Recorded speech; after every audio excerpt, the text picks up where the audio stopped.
JPS express ನಗರ ಎಣ್ಣೆ ಅಂತ.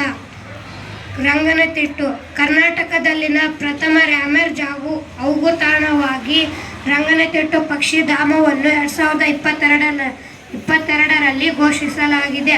1971ರಲ್ಲಿ ಇರಾನಿ ರ್ಯಾಮರ್ನಲ್ಲಿ ನಡೆದ ಔಗುತಾಣ ಹಕ್ಕಿಗಳ ಕುರಿತು ಪ್ರಪ್ರಥಮ ಅಧಿವೇಶನದಲ್ಲಿ ಸಲೀಂ ಅಲಿಯವರು ಭಾರತವನ್ನು ಪ್ರತಿನಿಧಿಸಿದ್ದರು. 1940ರಲ್ಲಿ ರಂಗನತಿಟ್ಟು ಪಕ್ಷಿಧಾಮವಾಗಲು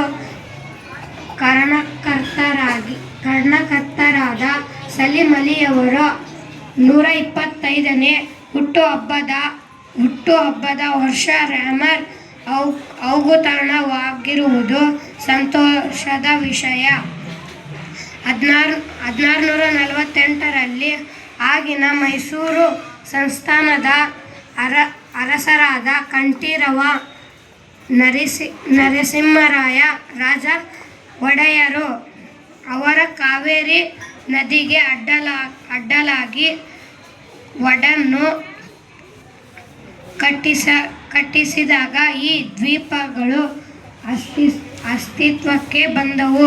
1940ರಲ್ಲಿ ಪಕ್ಷಿ ತಜ್ಞರಾದ ಶ್ರೀ ಸಲೀಂ ಅವರು ಈ ದ್ವೀಪ ಸಮೂಹಗಳು ಪಕ್ಷಿಗಳನ್ನು ಗೂಡು ಕಟ್ಟಲು ಉತ್ತಮ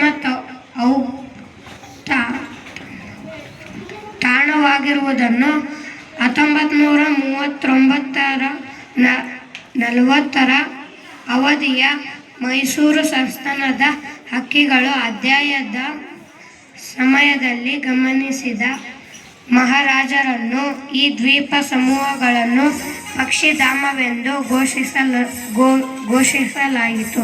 ಧನ್ಯವಾದಗಳು.